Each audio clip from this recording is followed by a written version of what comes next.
Shalom, shalom, frères et sœurs en soumission à l'unique, au Tout-Puissant, au Juste, au Pur, au Bon, au Vivant. Je reviens vers vous pour vous partager un lien entre Anne, mère de Samuel, et la mère de Mariam, entre Samuel et Mariam, entre Élie et Zacharia, dans le but, par la grâce et la miséricorde de l'Éternel, d'en faire ressortir une compréhension juste de certaines réalités rappelées dans le Coran. 1 Samuel 1, versets 24 à 28. Lorsque Samuel fut sevré, Anne, sa mère, le conduisit à la maison du Seigneur à Silo. L'enfant était encore tout jeune. Anne avait pris avec elle un taureau de 3 ans, un sac de farine et une outre de vin. On offrit le taureau en sacrifice et on amena l'enfant au prêtre Élie. Anne lui dit alors, « Écoute-moi, mon Seigneur, je t'en prie. Aussi vrai que tu es vivant, je suis cette femme qui se tenait ici près de toi pour prier le Seigneur. C'est pour obtenir cet enfant que je priais. Et le Seigneur me l'a donné en réponse à ma demande. À mon tour, je le donne au Seigneur pour qu'il en dispose. Il demeurera à la disposition du Seigneur tous les jours de sa vie. » Alors ils se prosternèrent devant le Seigneur. Deutéronome 23, verset 21.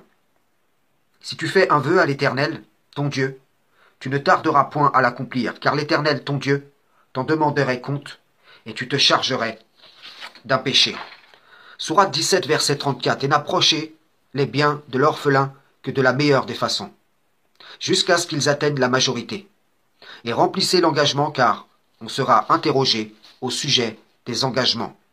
Revenons à la mère de Mariam, en gardant à l'esprit Anne, qui avait été exaucée par l'Éternel, qui lui donna Samuel, pour qu'il lui soit consacré. Dès qu'il fut sevré, étant encore petit, elle ne tarda pas de le conduire à la maison du Seigneur, qui était en ce temps à Silo. Ceci témoigne d'une façon de faire des Israélites.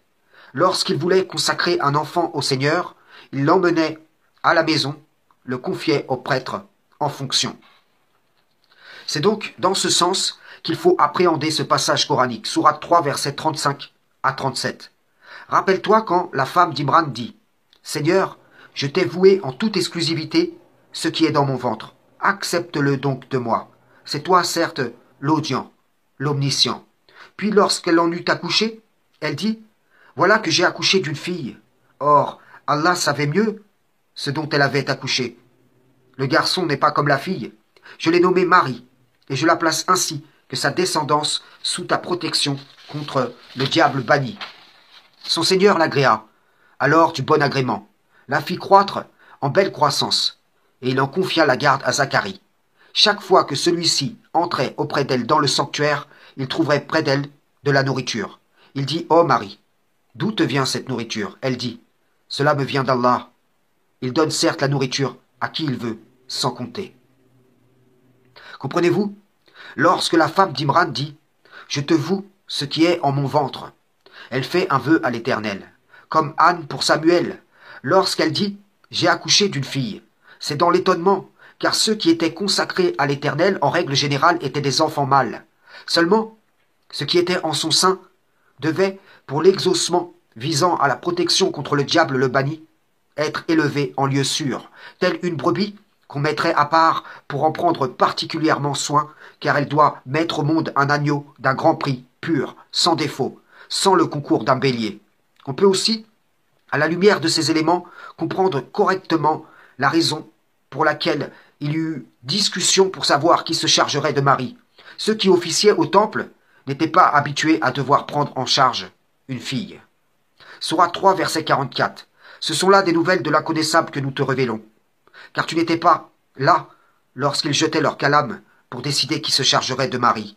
Tu n'étais pas là non plus lorsqu'ils se disputaient. C'est donc Zacharia que l'Éternel choisit. Et voyant les bénédictions du Tout-Puissant sur Mariam, il invoqua l'Éternel qui lui fit don de Yahya.